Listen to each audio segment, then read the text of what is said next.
अभी मनु मूवीज देखने वाले भाई सारे दर्शकों ने पवन मलिक मोखरा की हाथ जोड़कर राम राम और नमस्ते। हाल फिलहाल भाई हमारे साथ जुड़ गए हैं राजनीतिक जानकार वीरेंद्र राठी जी। राठी साहब, आपका स्वागत है अभिमन्यु मूवीज पे और नमस्कार, राम राम। नमस्कार, राम राम। आपके दर्शकों को भी मेरी तरफ से नमस्कार जी। राठी साहब, हम सीधे तौर पर बात करेंगे 2-3 विधानसभा सीटों पे। सबसे पहले हम अगर चर्चा करें तो हम कर लेते हैं गोहाना विधानसभा सीट पे, जहां लगातार सीटिंग एमएलए रहा है जगबीर मलिक जी। अब की बार फिर चुनाव है और इस चुनाव में चीज़ें अलग अलग हैं, आप कैसे देखते हो?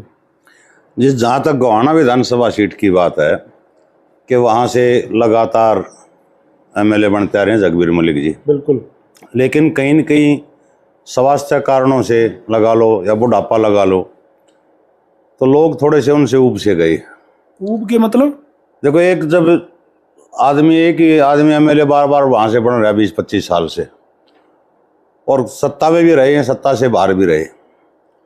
सत्ता में तब रहे तो काम का श्रेय मुख्यमंत्री को मिला के इस इलाके के मुख्यमंत्री, इसलिए साहब ने काम किया है, उन्होंने काम किया। लेकिन आज एक युवा तरुणाई का चुनाव है। जिस प्रकार से दीपेंद्र हुड्डा जी का क्रेज पूरे प्रदेश स्तर पर बढ़ा है, पहले वो रोहतक लोकसभा के नेता थे, लेकिन आज हम देखते हैं वो पूरे हरियाणा प्रदेश के नेता हैं। तो युवाओं का जिस प्रकार से उभार राजनीति के अंदर आया है, और वो आना भी चाहिए समय अनुसार। तो उसमें एक नौजवान लड़का गोहाना से है जिसने समाज सेवी के रूप में अपनी छवि बनाई है, एक इमेज बनाई, हर्ष छिकारा। बहुत ही बड़ा सोशल एक्टिविस्ट उसको मैं मानता हूँ। गरीब कन्याओं की शादी करना, बेसहारा बहनों का जिसके भाई नहीं है, बहन का भाई बन करके उस बात में जाना, बड़ी सोच, बड़ा दिल की बात है। इस प्रकार के नौजवान जब गोहाना की राजनीति में आए तो मैं मानता हूँ तो ये तो गोहाना वालों का एक सौभाग्य है, और इस मौके को उन्होंने हाथ से नहीं जाने देना चाहिए। और दूसरी बात रही कांग्रेस पार्टी की। कांग्रेस पार्टी ने जिस प्रकार के सर्वे के आधार पर टिकट देने की वो बात कर रहे हैं, तो सर्वे के आधार पर भी हम मान करके चलते हैं कि हर्ष छिकारा का पलड़ा भारी रहने वाला है। और चर्चाएं तो यहाँ तक की हैं कि कांग्रेस हाईकमान जो प्रदेश स्तरीय शीर्ष नेतृत्व जो है, वो भी कहीं न कहीं एक सॉफ्ट कॉर्नर हर्ष छिकारा के लिए बचाए हुए है। सर, विचार कर रहे हैं या गहनता से सोची जा रही है?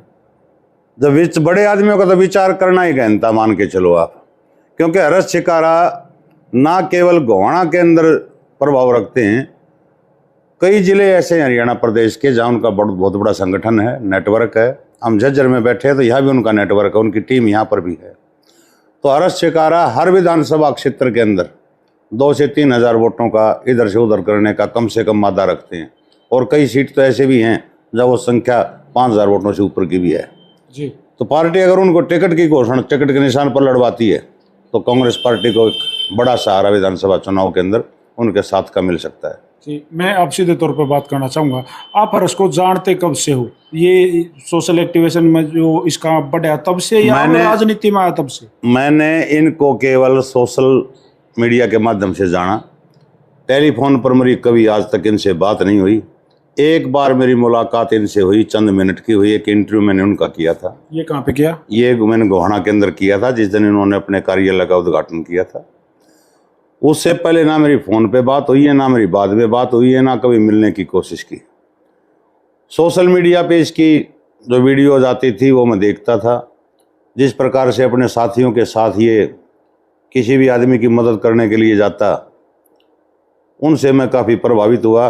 शुरू में कुछ और प्रकार की वीडियो आती थी कंट्रोवर्सी की, मैं बल्कि पसंद नहीं करता था इनको, लेकिन जब इस काम के ऊपर उन्होंने रुचि डाली तब से मेरे मन में ये हुआ कि बच्चा ठीक काम कर रहा है। जी।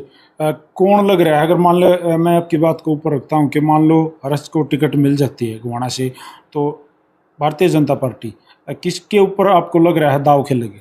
देखो, भारतीय जनता पार्टी एक ऐसी पार्टी है जिसकी टिकट की कंफर्मेशन हम नहीं कर सकते। थोड़ा सा देखिए, अनुमान हम तो हमने हर्ष को कंफर्मेशन थोड़ी दी है, अनुमान कि भाई वो एक होश का कैंडिडेट, होश का है। ये एक तो उनमें देखो रामचंद्र जांगड़ा जी हैं, वो बार बार गोहाना से ही टिकट की मांग कर रहे हैं। गोहाना से एक चुनाव उन्होंने 2014 में लड़ा भी था, वहाँ से गोहाना से सीटिंग राज्यसभा के मेंबर हैं, लेकिन वो टिकट कह रहे हैं कि मैं स्टेट की राजनीति करना चाहता हूं, और उन्होंने तो कई बार ये इच्छा अपनी जताई है कि गोहाना की राजनीति, मैंने पहले चुनाव लड़ा है, मैं वहाँ से चुनाव लड़ना चाहता हूँ, और निश्चित तौर से कह रहे हैं कि मैं जीत करके आऊँगा।